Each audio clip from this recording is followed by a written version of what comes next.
نحمده ونصلي على رسوله الكريم اما بعد. نفرتوں کے نام سے بھی ہم تبسم کرتے ہیں، نفرتوں کے نام سے بھی ہم تبسم کرتے ہیں، ہم محبتوں کے ساتھ بھی تکلم کرتے ہیں، ہم محبتوں کے ساتھ بھی تکلم کرتے ہیں، وہ وطن سے وفاداری کا ثبوت مانگتے ہیں، ہم اس وطن کے خاک سے تیمم کرتے ہیں. میرے محترم بزرگوں، نوجوان ساتھیوں، عزیزان گرامی، ہندوستان کے اندر جب 2 دن آتے ہیں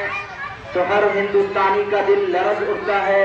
ہر ہندوستانی کا دل خوشی کا گیت گانے لگتا ہے. وہ 2 دن کون سا دن ہے؟ وہ 2 دن ہے، ایک 15 اگست اور دوسرا 26 جنوری. ہمیں اور آپ کو معلوم ہونا چاہیے کہ 15 اگست 1947 کو ہمارا یہ پیارا ملک عزیز آزاد ہوتا ہے اور 26 جنوری 1950 کو اس ہندوستان کو، اس باشندگان ہند کو بہت بڑا تحفہ اور گفٹ کی شکل میں انسٹیٹیوشن، جسے ہم سنویدھان کہتے ہیں، اس باشندگان ہند کو عطا کیا جاتا ہے. جیسے کہ اگر کوئی ملک کہے کہ ہم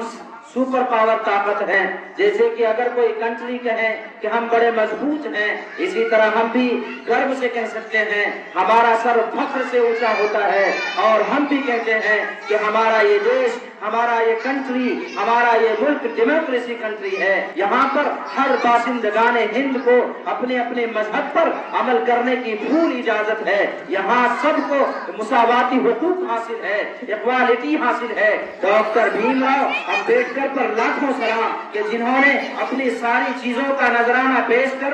اپنے دماغوں کا تھیوری آف نالج لگا کر اپنے دماغوں دلوں کے ان ساری جانکاری کو اس ہندوستان کے لیے انہوں نے صرف کر کے ہمارے اور آپ کے لیے بہت بڑا ہدیہ، بہت بڑا گفٹ کی شکل میں سنویدھان عطا کیا. ہندوستان کا ایک ایک بچہ، ہندوستان کا ایک ایک شہری اپنے دم توڑنے پر مجبور تھا، ان کے اوپر قاتلانہ حملہ کیا جاتا تھا. جیسے ظالم اور جابر کی طاقتیں یہاں مستحکم بن چکی تھی، یہاں کے لوگوں کے نیند حرام ہو چکی تھی. طرح طرح کے ظلم کا بازار گرم کرنا مسلمانان ہند کے لیے، خصوصاً ہر طبقے کے لیے آسان بن چکا تھا اور وہاں اس وقت میں تڑپ رہا تھا. ایسے وقت میں اس ہندوستان کے سچے پکے بھارتی آگے بڑھتے ہیں، اپنی جانوں کا نذرانہ پیش کرتے ہیں اور اس ہندوستان کی بچا اور یہاں کی تحفظ کی کوشش کرتے ہیں.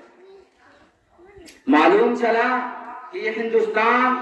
یوں ہی آزاد نہیں ہوا، ہندوستان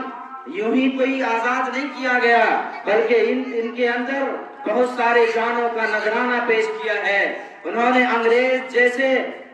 لوگوں سے انہوں نے ٹکر کا مقابلہ کیا ہے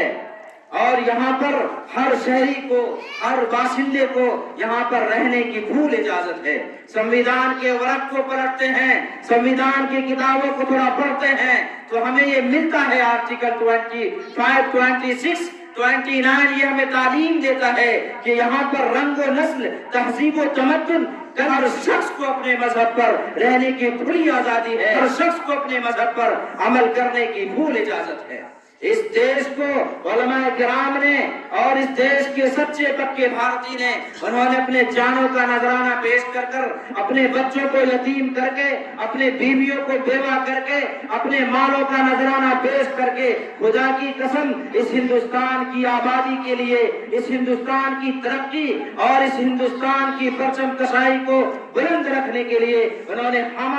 ہمیشہ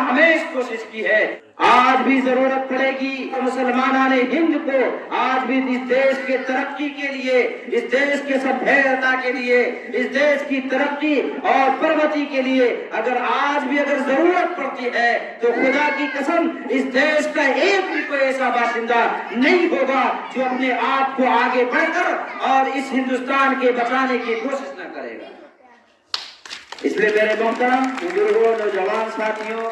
خلاصہ کلام یہی نکلتا ہے کہ ہمیں اور آپ کو ہر محبت کے ساتھ باغیچے کھلانے کی ضرورت ہے. پیار اور شانتی پریم کے ساتھ اس ہندوستان کو جمہوریت طریقے سے جو آج ہے، اللہ تعالیٰ فرقہ پرست طاقتوں سے اس دیش کی حفاظت فرمائے اور اللہ تعالیٰ ہم لوگوں کو اس دیش سے محبت کرنے کی توفیق عنایت فرمائے. وآخر دعوانا الحمدللہ رب العالمین.